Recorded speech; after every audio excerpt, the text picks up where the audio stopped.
Hai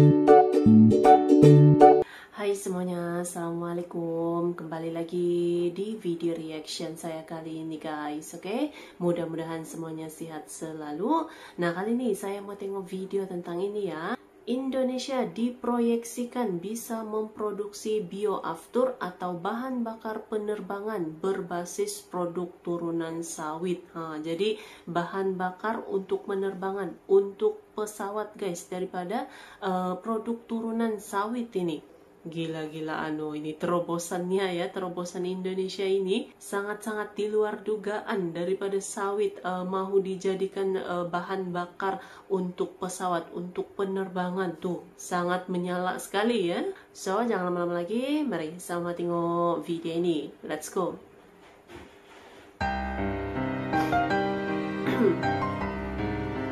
Kali ini untuk pesawat pula ini. Nah, dari sawit gitu ya. Indonesia diproyeksikan bisa memproduksi bioaftur atau bahan bakar penerbangan berbasis produk turunan sawit. Refined Bleached Deodorized Palm Kernel Oil atau RBDPKO dengan kapasitas penuh atau 100% pada tahun 2026 mendatang. PLT Direktur Jenderal Energi Baru Terbarukan dan Konservasi Energi atau EBTKE, Kementerian Energi dan Sumber Daya Mineral atau ESDM, Jisman Paradahuta Julu mengungkapkan, di Indonesia sendiri sudah melakukan uji coba penerbangan menggunakan bioaftur pada Oktober 2023 lalu. Guna bioaftur, ada sudah uji cobanya. Wah, penerbangan menggunakan Garuda ya. Maskapai Garuda Indonesia untuk kali pertamanya melakukan penerbangan komersial menggunakan bahan bakar bioaftur campuran minyak sawit dan aftur. Pesawat Garuda yang diterbangkan menggunakan bioaftur berjenis Boeing 737-800 NG dari Bandara Internasional Soekarno-Hatta Tangerang menuju Bandara Internasional Adi Sumarmo Solo, Jawa Tengah. Direktur Utama PT Garuda Indonesia Persero Tbk Irfan Setia Putra turut serta melepas penumpang pesawat berbahan bakar bioaftur dan mengatakan pesawat ini aman walau berbahan bakar campuran minyak sawit dan aftur karena telah melewati serangkaian uji coba. Selain itu, Irfan memastikan penggunaan bioaftur pada maskapai penerbangan ini tidak akan mempengaruhi harga tiket penerbangan. Setelah tentu saja kita melakukan beberapa uji coba terhadap penggunaan bioaftur ini di mesin maupun ada penerbangan khusus yang kita lakukan beberapa waktu yang lalu. Setelah rangkaian uji coba, kita meyakinkan diri juga bahwa ini sudah mampu untuk bisa digunakan di penerbangan komersial. Jadi ini adalah penerbangan komersial pertama menggunakan bioaftur untuk Garuda Indonesia dan di Republik ini. Jadi tentu saja ke depan kita harapkan makin banyak penerbangan komersial dari Garuda yang menggunakan bioaftur. Irfan menambahkan sebelum sampai pada tahap ini Garuda Indonesia bersama anak usahanya GMF Aero Asia terlibat aktif dalam 2 tahap penting uji coba bahan bakar bioaftur pada mesin pesawat CFM567B pada Juli 2023 serta ground run and flight test pada pesawat Boeing 737-800 NG. Penggunaan bahan bakar bioaftur ini diyakini dapat mengurangi emisi karbon pada operasional penerbangan. Kelak, pemerintah akan meningkatkan penerapan penggunaan bioaftur pada penerbangan usai berhasilnya uji coba penerbangan menggunakan bioaftur atau Sustainable Aviation Fuel atau SAF dengan campuran 2,4% produk sawit pada Green Refinery Kilang Cilacap. Asal tahu saja, PT Kilang Pertamina Internasional atau KPI, Subholding Refining and Petrochemical Pertamina, mengungkapkan bahwa perusahaan menargetkan untuk memproduksi bioaftur 100% pada 2026 mendatang. Direktur Utama PT KPI, Taufik Aditya Warman, mengatakan untuk mencapai target bioaftur 100%, maka kini perusahaan tengah menyelesaikan fase 2 Green Refinery Cilacap. Green Refinery ya. Jadi mau kasih produksi 100% bioaftur.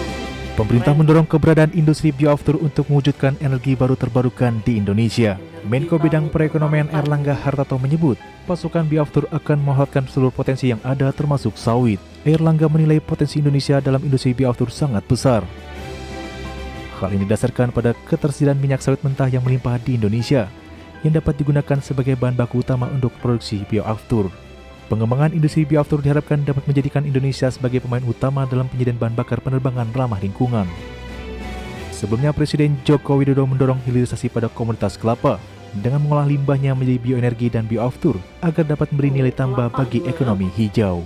Presiden Jokowi menuturkan proses hilirisasi ini dapat memanfaatkan kemajuan teknologi agar produk yang dihasilkan sesuai dengan standar pasar sehingga diminati oleh banyak negara di dunia. Dia menyebut, pada 2030, Indonesia kemungkinan akan menerapkan campuran 5% bioaftur. 5%. Bila produksi dari kilang dalam negeri masih berlebih, maka tak menutup kemungkinan bahwa produk bioaftur ini bisa diekspor.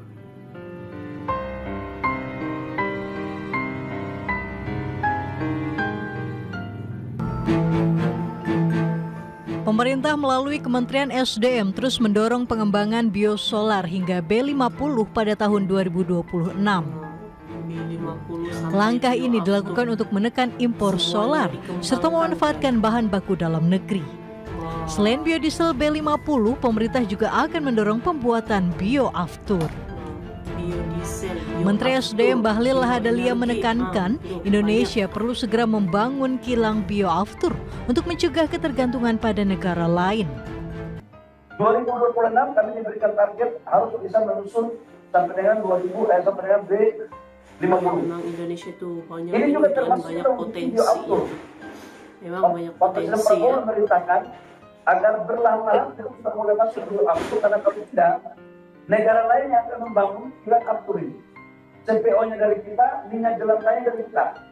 Habis itu hasilnya mereka olah di negara lain. Kemudian kita bisa beli barang dari mereka. Jadi saya melaporkan kepada Bapak Ibu semua, anggota Komisi 12 yang saya hormati, ini kita akan merencanakan untuk membuat mandatori. Bahlil memastikan ke depan Kementerian SDM akan membuat mandatori penggunaan CPO untuk pengembangan biodiesel dan bioaftur di Indonesia. Terus dikembangkan ya.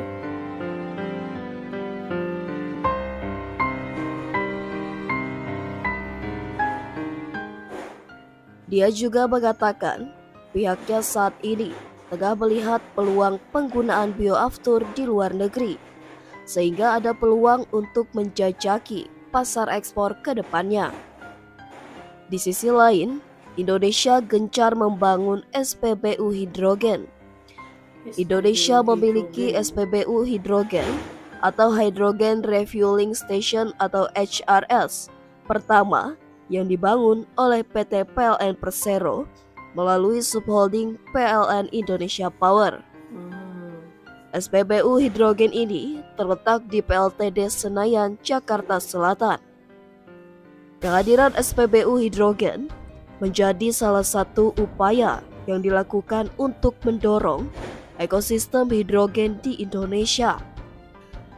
SPBU hidrogen merupakan tempat pengisian bahan bakar yang bersumber dari hidrogen hijau. Adanya hidrogen akan berperan strategis dalam transisi energi, terutama di sektor transportasi. Karena hidrogen menjadi alternatif pembawa energi nol karbon selain listrik. Sama seperti energi dalam bentuk lain, hidrogen juga membutuhkan peralatan penyimpanan. Energi hidrogen membutuhkan alat penyimpanan karena waktu antara produksi dan pemakaian seringkali tidak sama. Mengutip dari buku Material untuk Energi tahun 2022, karya ING Wardana, sistem penyimpanan energi sangat diperlukan untuk menyimpan hidrogen yang kemudian diangkut ke pusat-pusat penggunaan seperti SPBU. Keberadaan SPBU hidrogen dapat digunakan untuk berbagai keperluan, misalnya transportasi, sistem pembangkit listrik lokal berbasis fuel cell atau sel tanam, hingga keperluan industri. Pada kendaraan yang berbasis fuel cell, nantinya fuel cell akan mengurai hidrogen sehingga menjadi energi listrik yang pada gilirannya dapat menggerakkan kendaraan. Selain pada kendaraan bermotor, teknologi ini juga dapat diterapkan pada pembangkit listrik hingga peralatan elektronik. SPBU hidrogen milik PT PLN Indonesia Power atau IP yang berada di PLTD Senayan tersebut mendapatkan pasokan green hydrogen dari PLTGU Muara Karang, PLTP Kamojang, dan PLTU Lontar dengan total produksi sebesar 148 kg per hari yang dapat mengisi setara 23 mobil hidrogen per hari. Di SPBU hidrogen ini terdapat 3 jasa layanan, yaitu jasa pengisian bahan bakar untuk mobil hidrogen, jasa pengisian mobil listrik, dan hydrogen center dan hydrogen gallery room sebagai pusat pelatihan dan pendidikan terkait hidrogen di Indonesia. Adapun HRS yang digunakan saat ini berbasis tekanan 350 bar dan nantinya akan ditambahkan dengan HRS berbasis 700 bar sehingga semakin dapat melayani kebutuhan kendaraan berbasis hidrogen.